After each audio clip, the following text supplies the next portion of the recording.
again, I'm Tom and this is Real Sixth String. In today's lesson we're going to have a very quick run through of our scale degrees and how they work. So very recently I've done a video on the 12 bar blues and how it fits together, and we talk about our 1, our 4 and our 5, which are our scale degrees, which are our chords in our scale, but it doesn't necessarily make all that much sense. So first off, we need to know our major scale, which is going to be in A major. We're going to be the 5th fret on your E string, up to the 7th fret, then the 4th fret on the A string, then up to the 5th fret, and up to the 7th fret, now up to the 4th fret on the D string, then the 6th fret, and then the 7th fret to finish. Try and practice it up and back down so you really start to get used to that pattern and it starts to make sense in your mind. So it's one of those useful ones to get practice in, even if you're not immediately going to use it, because it's something that will help you to start understanding how the guitar works. So in a lot of other instruments, say piano and such, you need to learn all of the notes that are within each scale. So you need to know which keys, which white ones, which black ones to use.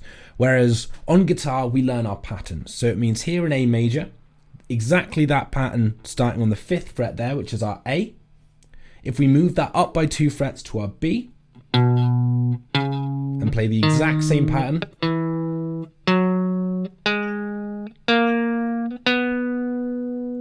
we've then got a B major scale. So it's still a major scale because it's a major shape, and however you move it around then will dictate what note, what key it is in.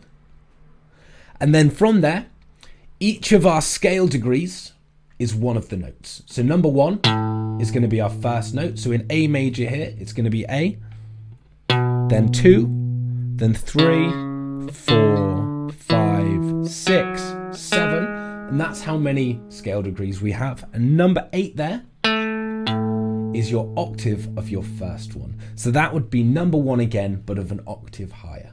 I quite like to include that one because it makes the whole thing sound much more complete, but at the same time, it can be a little bit confusing to think about. So the way that we construct chords within those major keys, we take the 1st, 3rd and 5th scale degrees, and that makes up our chord. So the first chord we have there would be an A major, which would be a major chord and a major scale. For the next chord in the A major scale, we would have to break it up and see the 2nd scale degree, the 4th and the 6th together. So we're always skipping over one to get to the next and then skipping over one to get to the next. So it's 1, 3, 5, 2, 4, 6, 3, 5, 7 and so on and so forth, all the way through it. So you've got A major to start. The 2nd scale degree is a minor chord, which would be B minor in this case. The next one we would have would also be a minor chord. Then that would be C sharp minor if you're interested. The next one we would have would be a D major chord, and the next one an E major chord as well. So it's our 1, 4 and our 5 that we've learned previously that are going to be our major chords. And then most of the others are going to be minor. So number 1 is major, number 2 is minor, number 3 is minor, number 4 is major, number 5 is major, number 6 is minor, number 7 is diminished, which we're not really going to use just yet, and then number 8, which is your octave, is number 1 again, which is also major.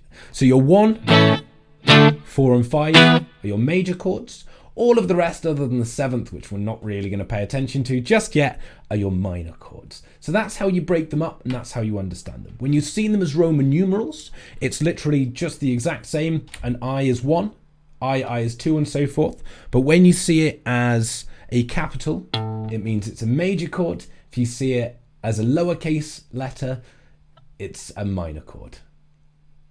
And that is what our scale degrees and our Roman numerals mean on our guitar. So try and see it as those patterns, try and remember the numbers of them, the scale degrees of them instead, and especially when you're practicing through the major scale, understand what scale degree it is you're playing, because that then really helps you to be able to move it around. So instead of seeing an A, D and E, if you throw that into a key that you're not as familiar with, it's a lot easier to move around when you can see 1, 4, 5, and all the other ones that surround them. Whereas if you try and work out every single note, it can take a lot longer. And that's the beautiful thing about guitar. Transposing is really, really easy, and it can make everything, changing keys, much easier. Thank you very much for watching. I had a great time making the video. If there's anything you're not sure about, or anything that you want to see in a future video, please let me know in the comments, and I'm very happy to help out. Otherwise, please subscribe to the channel, it really helps me out. Please leave a like on the video if you enjoyed it, and happy practicing, and I'll speak to you in the next one.